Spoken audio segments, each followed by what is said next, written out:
ओम शांति दीदी। ओम शांति। आज एक सवाल है कि कहा भी जाता है कि विद्यार्थी जीवन बहुत महत्वपूर्ण होता है, बिल्कुल। और ऐसे कौन से लक्षण हैं जो विद्यार्थियों को सफल बनाए जीवन में, इसके विषय में कुछ बताइए और विद्यार्थी को समझाइए जो अपने जीवन को सफल बनाए। ओम शांति। ओम शांति। आपका यह सवाल काफ़ी अच्छा है, क्योंकि विद्यार्थियों के लिए यह सवाल है।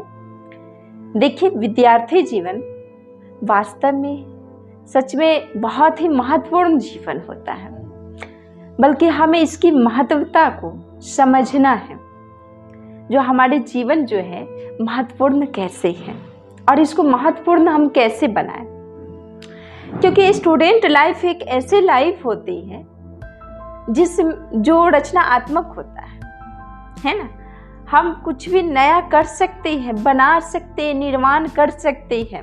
अभी के समय में यदि हमारा यह समय बीत जाता है तो क्या होता है, फिर हम कुछ नहीं कर पाते हैं, है ना। कहा भी जाता है समय पे जो चीज होता है, जो चीज किया जाता है वो ठीक रहता है, और समय जब निकल जाए तो फिर नहीं ठीक होता है। इसलिए जो है अब इस जीवन में हमें इस महत्वपूर्ण को समझेंगे जो वास्तव में सच में बहुत महत्वपूर्ण है, और ऐसा क्या करें हम जिससे यह जीवन में हम बिल्कुल सफल हो जाएं।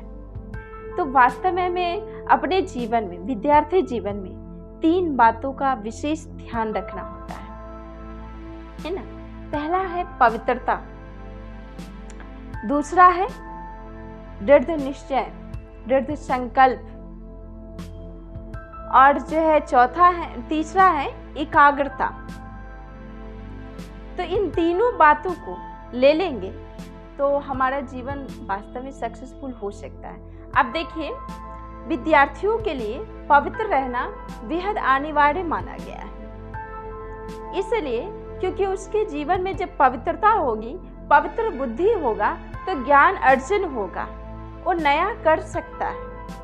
क्योंकि जो भी नया कार्य हम करना चाह रहे हैं, या अभी तक जो भी कार्य आविष्कार हुआ या जो भी नया हुआ, या हमारे ऋषि मुनि ही थे जिन्होंने बहुत कुछ का आविष्कार किया है, वो अपनी साधना, तप और पवित्रता के बल के द्वारा ही किया है। इसलिए हम सभी के जीवन में पवित्र होना बेहद जरूरी है। अगर हमारे लाइफ से अपवित्रता खत्म हो जाती है तो हमारे जीवन में एकाग्रता नहीं रह पाता है।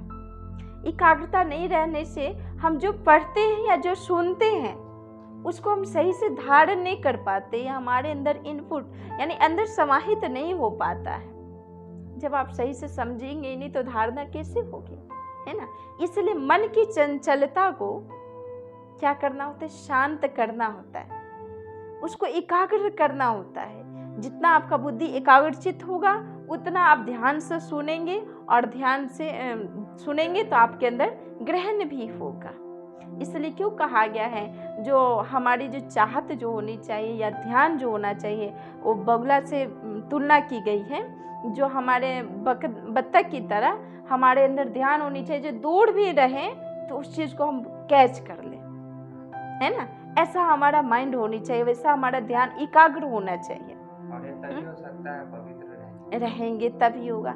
यदि आपकी बुद्धि अपवित्र हो गई तो आप ये सब नहीं कर पाएंगे। इसके बाद क्या होता है, जो विद्यार्थियों को यानी हमारे शरीर को स्वस्थ रखने के लिए खान पान पे भी विशेष ध्यान दें, है ना।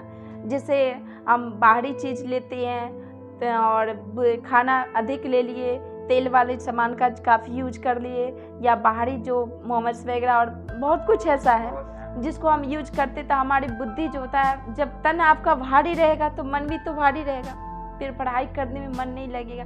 इसलिए कहा गया विद्यार्थियों को अल्पाहारी, है ना, यानी उसको अल्पाहारी यानी हल्का भोजन लेना है।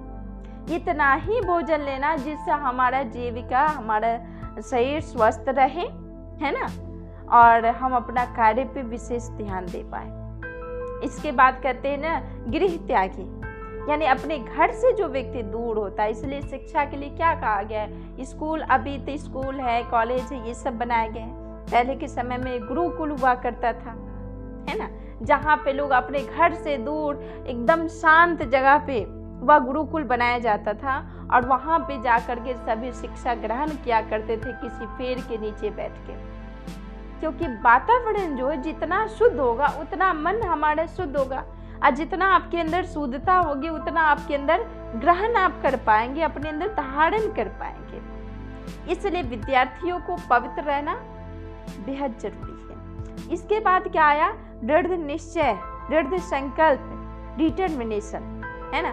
यानी जो हमने मन में जो ठाना है ना, जैसे हमने एक लक्ष्य ले लिया, जो मुझे यह पढ़ाई करके आगे चल के हमें यूपीएससी का या आईएएस का या बैंकिंग का ये सब का हमें तैयारी करना है। हमने अपना लक्ष्य लिया, उसके लिए हम तैयारी कर रहे हैं, लेकिन तैयारी कर रहे हैं, अब उस तैयारी में, उस एग्जाम में हमको पास होना है, उसके लिए आपको क्या करना होगा? दृढ़ निश्चय, है ना। जितना आपके अंदर दृढ़ निश्चय, दृढ़ संकल्प होगा, दृढ़ता जितनी होगी उतना आप उस कार्य में सक्सेसफुल, सफल हो पाएंगे। अगर एग्जाम देने वक्त विद्यार्थी एग्जाम हॉल में जाके बैठ जाए और उसका मन हलचल हो जाएगा, विचलित हो गया, तो क्या वो कर पाएगा? एग्जाम दे पाएगा? नहीं दे पाएगा। इसलिए एग्जाम देने वक्त हमारी बुद्धि एकाग्र होनी चाहिए और हमारे अंदर दृढ़ता होनी चाहिए, डिटर्मिनेशन होनी चाहिए, जो नहीं मैं ये एग्जाम को पास करके ही रहूंगा, है ना, चाहे जैसे भी करो, लेकिन मुझे पास करना है। अगर जो विद्यार्थी के अंदर दृढ़ निश्चय है वह 100% निकल जाता है ना, क्योंकि सफलता का पहली निशानी है दृढ़ता।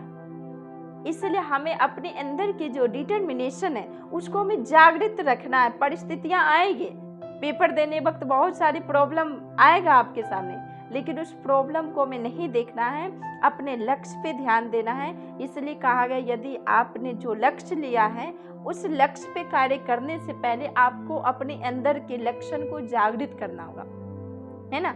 उस प्रकार के लक्षण हमें बनाने होंगे, तभी हम उस लक्ष्य पे सफल भी हो पाएंगे। इसके बाद है अंतर्मुखता।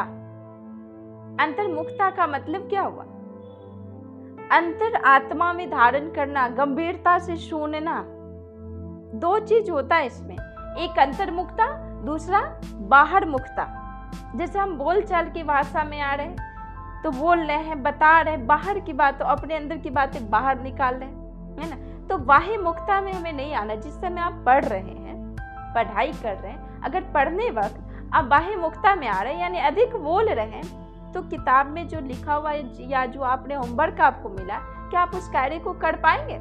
क्योंकि आपकी बुद्धि किस चीज में लगा हुआ है? बातों में लगी हुई है ना। तो बातों में बुद्धि को नहीं लगाना है, बुद्धि को कहाँ लगाना है? पढ़ाई में लगाना है। इसके लिए अंतर्मुखता का गुण होना बेहद जरूरी है। यानी अंदर ही अंदर मनन करना, जो हम पढ़ रहे हैं उसका मनन चिंतन करना। यानी जो किताब में जो लिखी हुई है उस शब्दों को हम रट लिए तो हम एग्जाम में पास हो जाएंगे, ऐसा तो नहीं होता है, बल्कि उस शब्दों के गहराई में जाना होता है। ये शब्द हमें क्या कह रहा है?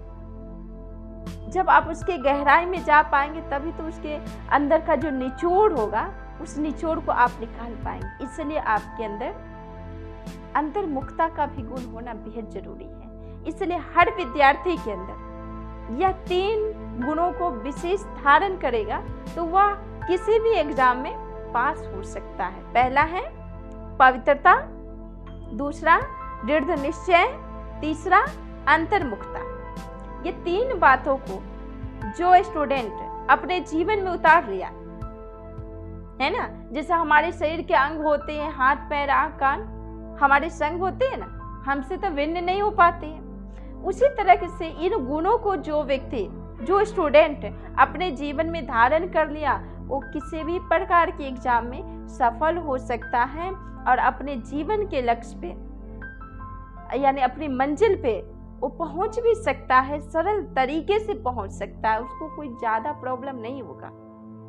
इसलिए अपने लक्ष्य पे ध्यान दें और जो है अपने अंदर के गुणों को जागृत करने, क्योंकि हमारे अंदर गुण तो है, सब कुछ आपके अंदर है, लेकिन हम लोग उसको समय पे यूज करने नहीं आता, है ना, जो उसको हम कैसे अभी जो हमें पवित्रता की ज़रूरत है, चाहे हमें अभी अंतर्मुखता की ज़रूरत है, और अभी हम उसको बाह्य मुक्ता में ले रहे हैं, तो क्या हुआ, हमें उस गुण को यूज करने नहीं आया, है ना।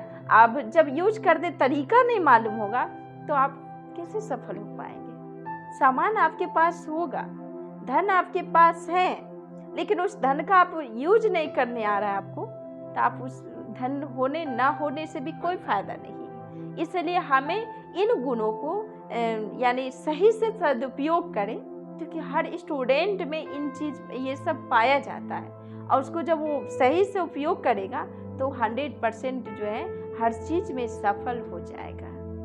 ओम शांति।